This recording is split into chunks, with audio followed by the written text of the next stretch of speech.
A lo largo de la unidad, vimos diversos exponentes con sus métodos pedagógicos. Algunos se complementaban haciendo de la enseñanza-aprendizaje un ámbito mejor. Entre ellos se encuentran los siguientes. Juan Jacobo Rousseau fue un filósofo y escritor suizo-francés del siglo XVIII.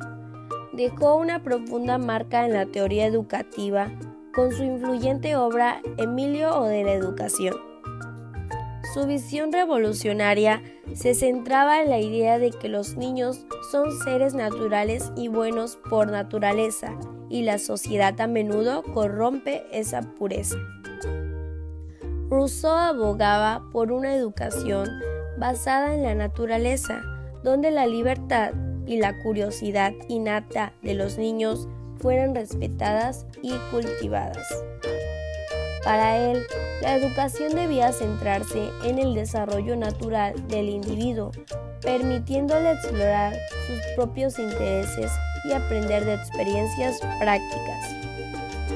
En Emilio, Rousseau argumenta en centro de la rigidez de la educación formal de su tiempo, proponiendo un enfoque más individualizado y centrado en el niño. Creía en la importancia de respetar la singularidad de cada individuo, promoviendo así la autonomía y la responsabilidad. Por otro lado, María Montessori fue médica y pedagoga italiana del siglo XX. Revolucionó la educación con su enfoque centrado en el niño. Es fundadora del método Montessori. Su visión se basaba en el respeto por la individualidad de cada niño y la creencia de que la educación debería fomentar el desarrollo integral. Montessori abogaba por el aprendizaje individualizado, reconociendo que cada niño es único y progresa a su propio ritmo. Su método promueve la libertad dentro de límites estructurados, permitiendo a los niños elegir sus actividades y desarrollar la responsabilidad y el autocontrol. La manipulación de materiales concretos en el aprendizaje a través de los sentidos eran pilares fundamentales en la pedagogía Montessori.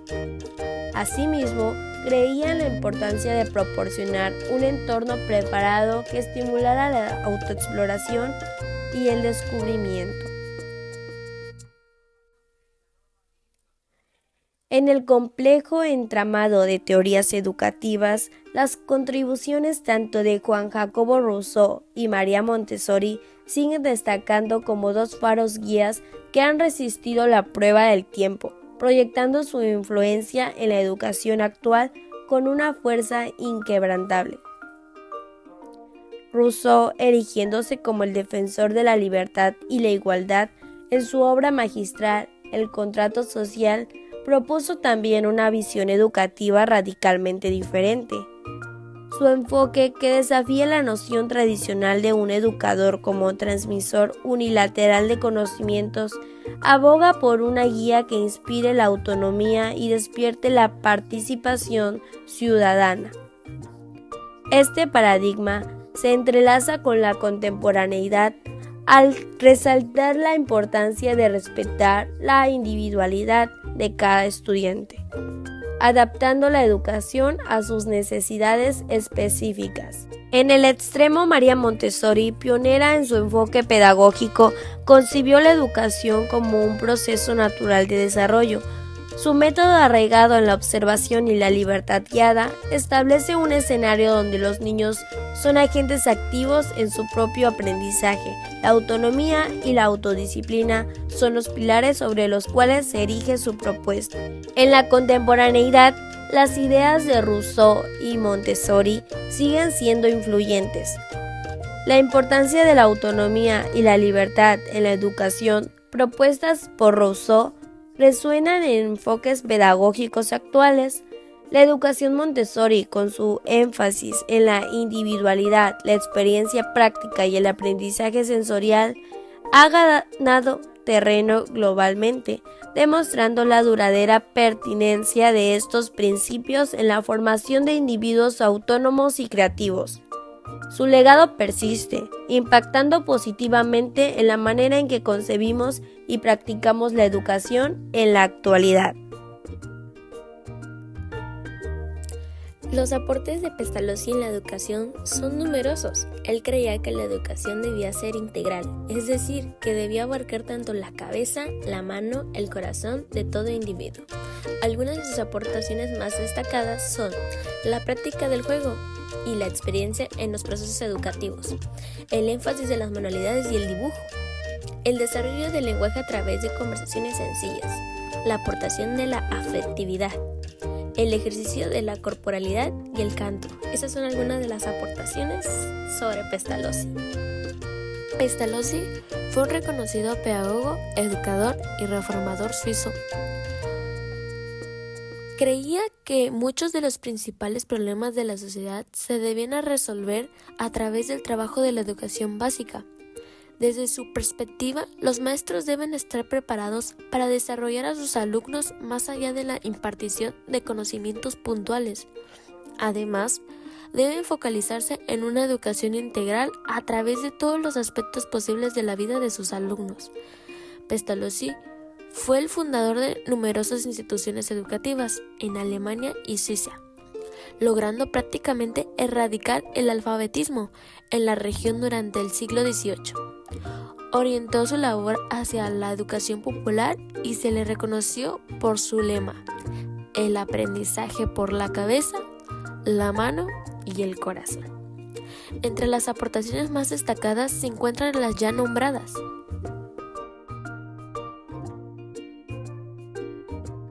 Jean Piaget, 1896-1980.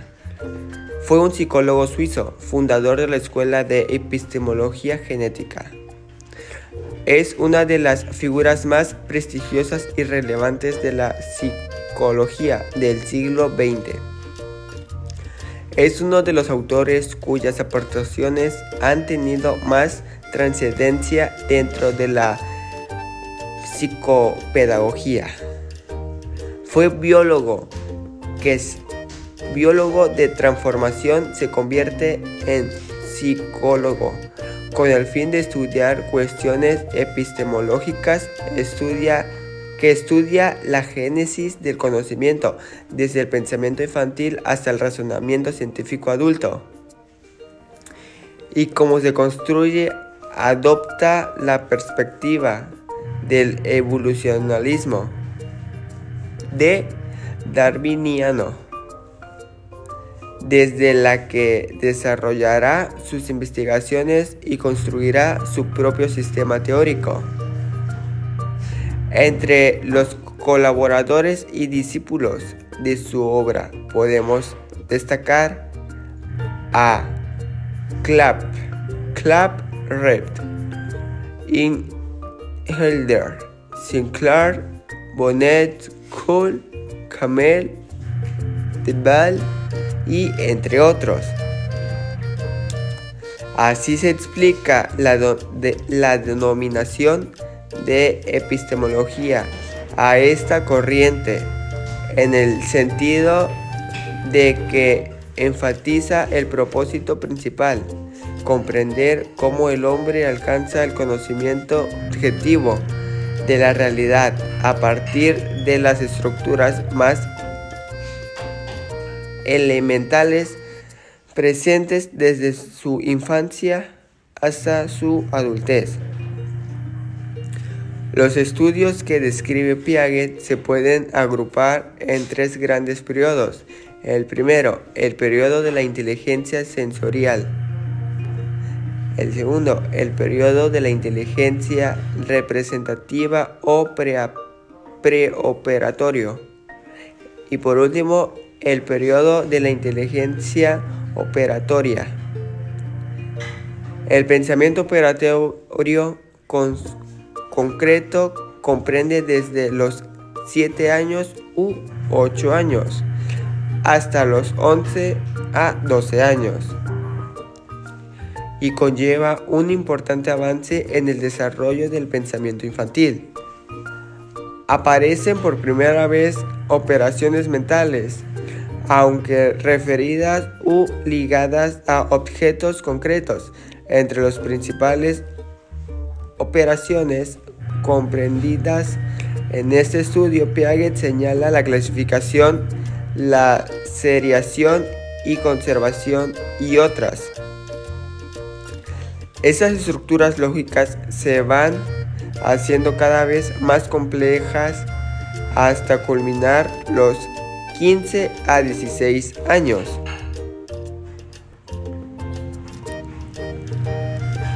Basados en su teoría, trabajo referentivo de la obra de Piaget, él dirigió fundamentalmente a estudiantes de psicología, en el que abordaba sus planteamientos teóricos sobre el desarrollo cognitivo, aspectos generales acerca de su teoría, sobre la vocación y reparte de la pedagogía. Ovidio di Clori y sus aspectos más importantes en la educación. Su propuesta pedagógica se basa en el respeto por el niño y su personalidad con el objetivo de preparar a los niños para vivir en libertad. Se opuso a la disciplina rígida, apostado por crear un ambiente motivador con grupos heterogéneos basados en la globalización, la observación de la naturaleza y la escuela activa. Uno de los principios pedagógicos más importantes y significativos para de Clori es el principio de globalización, que define que el aprendizaje del niño o la niña radica en sus intereses. Para ello es primordial conocer al sujeto y adecuar sus aprendizajes a sus gustos o aficiones y necesidades.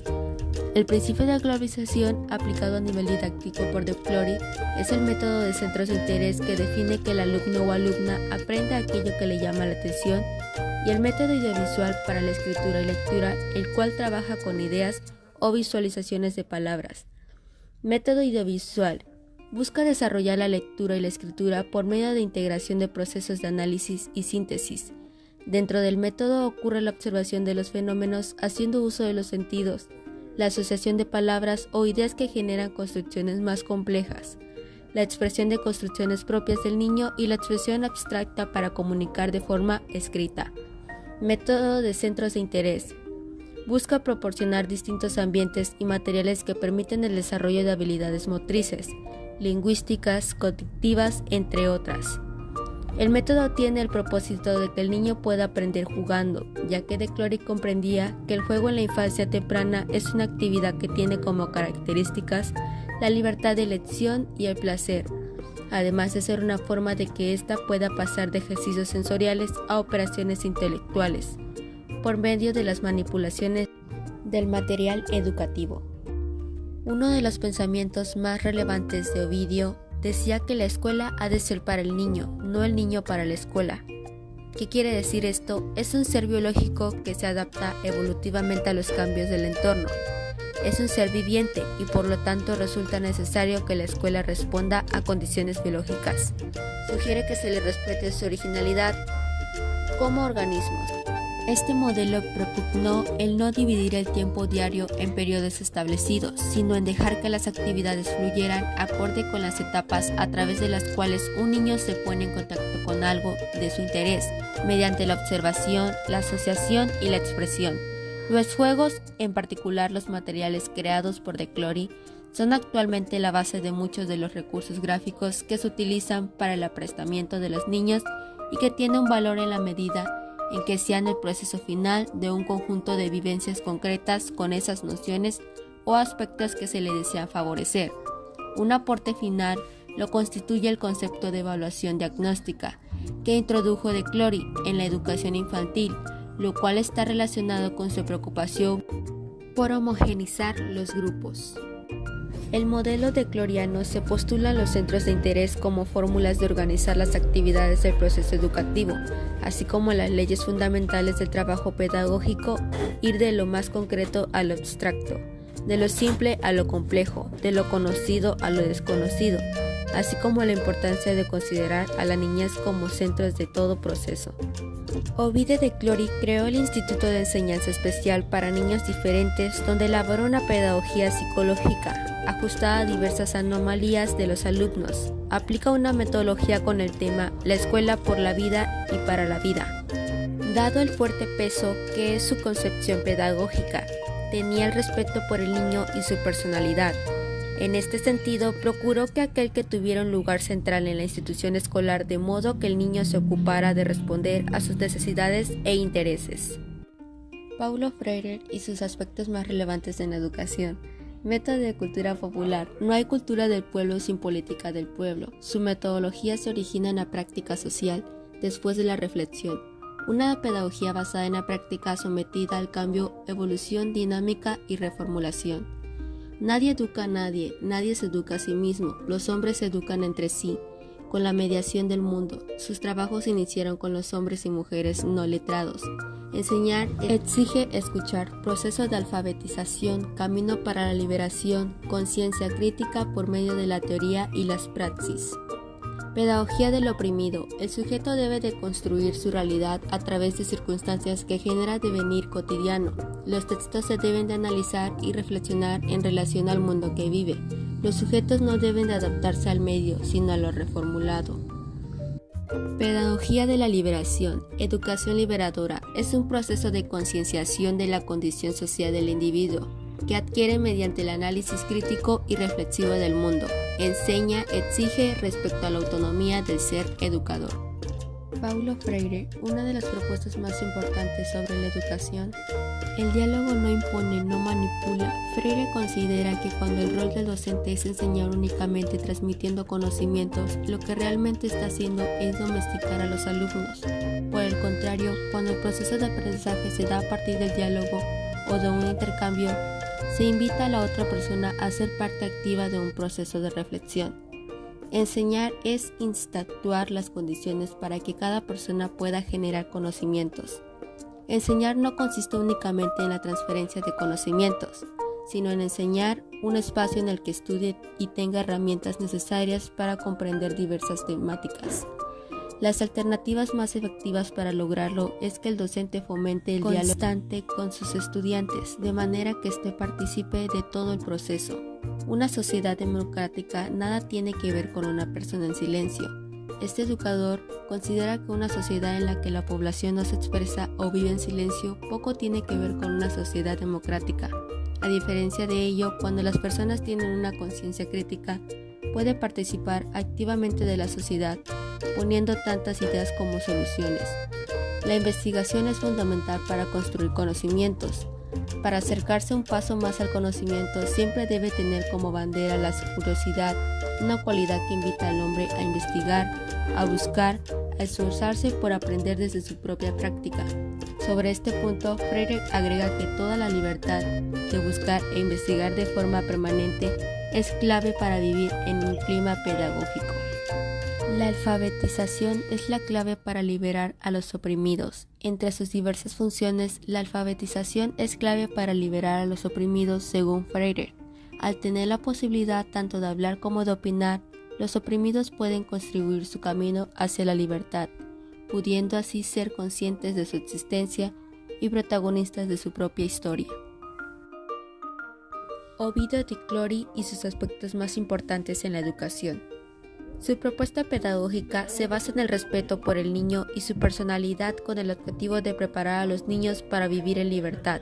Se opuso a la disciplina rígida, apostado por crear un ambiente motivador con grupos heterogéneos basados en la globalización, la observación de la naturaleza y la escuela activa. Uno de los principios pedagógicos más importantes y significativos para de Clori es el principio de globalización, que define que el aprendizaje del niño o la niña radica en sus intereses. Para ello es primordial conocer al sujeto y adecuar sus aprendizajes a sus gustos, o aficiones y necesidades. El principio de globalización, aplicado a nivel didáctico por de Clori, es el método de centros de interés que define que el alumno o alumna aprenda aquello que le llama la atención, y el método audiovisual para la escritura y lectura, el cual trabaja con ideas o visualizaciones de palabras. Método audiovisual busca desarrollar la lectura y la escritura por medio de integración de procesos de análisis y síntesis.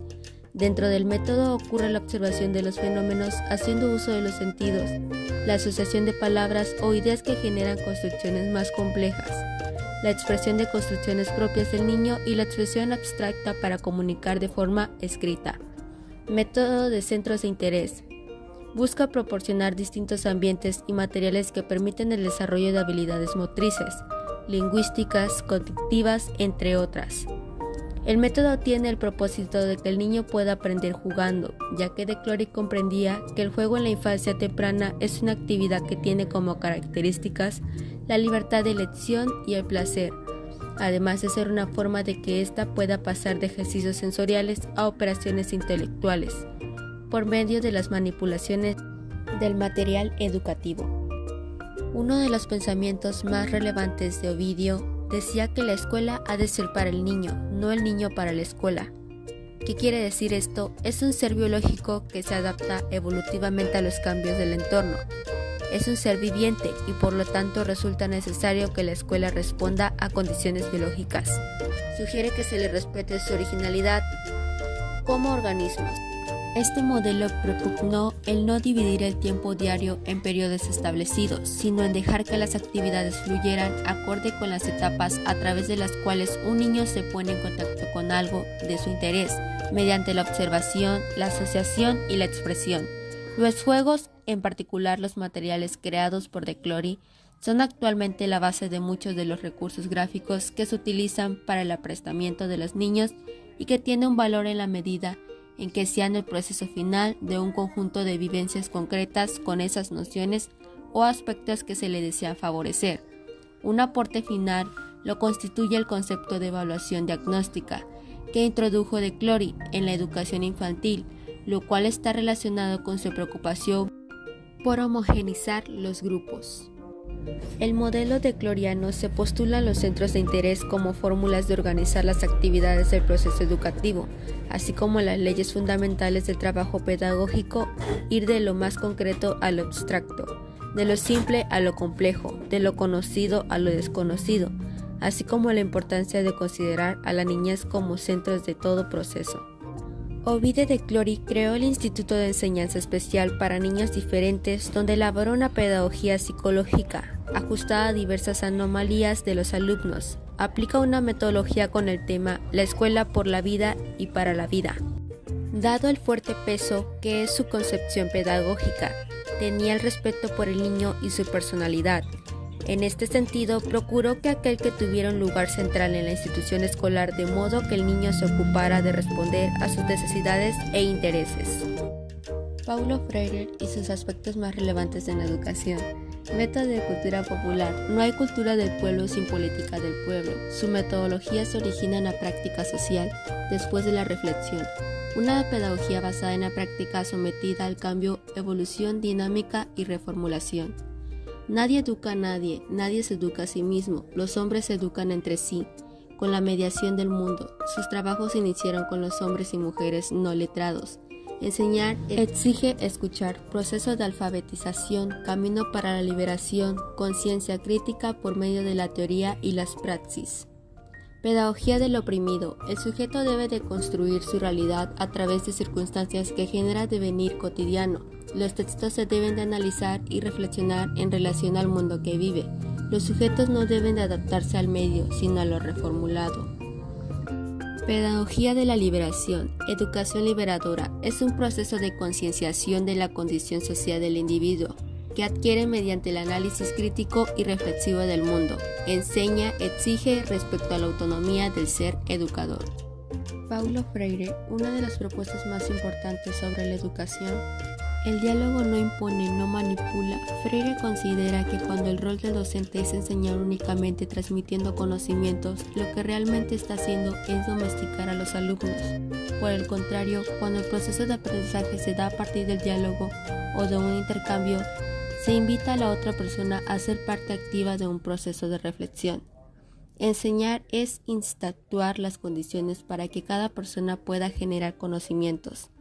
Enseñar no consiste únicamente en la transferencia de conocimientos, sino en enseñar un espacio en el que estudie y tenga herramientas necesarias para comprender diversas temáticas. Las alternativas más efectivas para lograrlo es que el docente fomente el diálogo constante con sus estudiantes, de manera que éste participe de todo el proceso. Una sociedad democrática nada tiene que ver con una persona en silencio. Este educador considera que una sociedad en la que la población no se expresa o vive en silencio poco tiene que ver con una sociedad democrática. A diferencia de ello, cuando las personas tienen una conciencia crítica, puede participar activamente de la sociedad, poniendo tantas ideas como soluciones. La investigación es fundamental para construir conocimientos. Para acercarse un paso más al conocimiento, siempre debe tener como bandera la curiosidad, una cualidad que invita al hombre a investigar, a buscar, a esforzarse por aprender desde su propia práctica. Sobre este punto, Freire agrega que toda la libertad de buscar e investigar de forma permanente es clave para vivir en un clima pedagógico. La alfabetización es la clave para liberar a los oprimidos. Entre sus diversas funciones, la alfabetización es clave para liberar a los oprimidos según Freire. Al tener la posibilidad tanto de hablar como de opinar, los oprimidos pueden construir su camino hacia la libertad, pudiendo así ser conscientes de su existencia y protagonistas de su propia historia. Como último autor está Neil Summerhill, conocido por ser el fundador de la Escuela Summerhill, una institución educativa que aboga por un enfoque radicalmente diferente en la educación. En dicha institución se priorizaba el equilibrio emocional para que los niños estuvieran felices. Se desarrollaba una educación basada en ciertos criterios pedagógicos como lo son la firme convicción de la bondad natural en el ser humano, la felicidad como máxima aspiración en la educación, el amor y el respeto como principal fundamento en la base de la convivencia social. A continuación se presentan algunos de sus aspectos, ideas y prácticas asociadas más sobresalientes. Educación democrática. Él creía en la importancia de involucrar a los niños en el proceso de toma de decisiones relacionadas con su educación. En la escuela Summerhill, los estudiantes participan en la elaboración de reglas y políticas, fomentando un sentido de responsabilidad y autonomía. Libertad para el desarrollo individual. Creía que los niños deben tener la libertad de elegir qué, cuándo y cómo quieren aprender. Esta filosofía se traduce en la opción de participar en actividades según los intereses individuales de los estudiantes. Eliminación de castigos y premios. Summerhill se oponía al uso de castigos y premios en la educación. Creía que el castigo y la recompensa eran contraproducentes y que los niños debían aprender a asumir la responsabilidad de sus acciones a través del diálogo y la reflexión en lugar de ser motivados por castigos externos o recompensas. Neil también estaba en contra de ese tipo de prácticas en las que por algún motivo se elige al mejor estudiante, al niño más inteligente, al mejor de esa clase, al mejor portado, etc. Por eso en su escuela había ausencia de regaños y sermones. Énfasis en el desarrollo emocional y social. Creía que un ambiente escolar que fomente la autoexpresión, la empatía y la comunicación saludable contribuiría al bienestar general de los estudiantes, ya que Neil consideraba el desarrollo emocional más que el desarrollo intelectual, debido a que, según él, un niño emocionalmente sano en un futuro podría enfrentarse a cualquier adversidad que quiera y ponerse a la altura de niños que estuvieron en una escuela convencional. Aprendizaje a través del juego. La filosofía de Summerhill incluía la creencia en el juego como una forma esencial de aprendizaje. Pensaba que los niños aprenden de manera más efectiva cuando están involucrados en actividades lúdicas y creativas. Educación sin presiones académicas excesivas. Summerhill abogaba por una educación que no imponga presiones como exámenes y calificaciones. Creía que el aprendizaje debería ser una experiencia placentera y que imponer demasiadas expectativas podría ser perjudicial para el desarrollo a largo plazo de los niños. Reconocimiento de la diversidad individual. Reconocía que cada niño tiene su propio ritmo y estilo de aprendizaje. Abogaba por una educación que respetara y adaptara sus métodos para satisfacer las necesidades individuales de los estudiantes.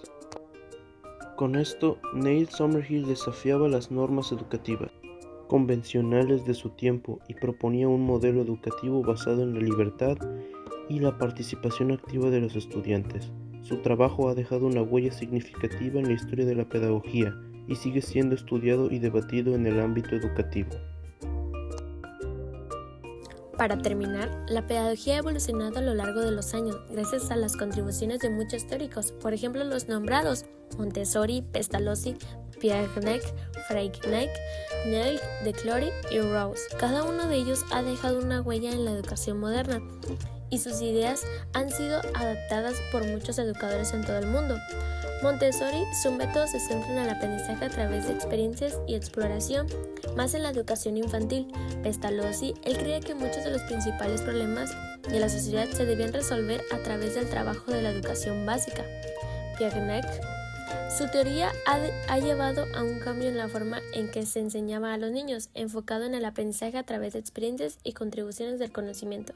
Freycinet, su método se centra en la libertad y la creatividad del estudiante, más se basa en la educación primaria. Neil, él cree que la educación debía ser libre y sin restricciones, que todo lleva de aprender a su propio ritmo. De Clory, su método se centra en la educación integral, es decir, que debía abarcar tanto la cabeza, la mano y el corazón. Rose, sus ideas políticas y filosóficas incluyeron en gran medida en la Revolución Francesa y el desarrollo de teorías republicanas, incorporó la filosofía política, conceptos insípidos como el de voluntad general y alineación. Esto ha sido todo, gracias.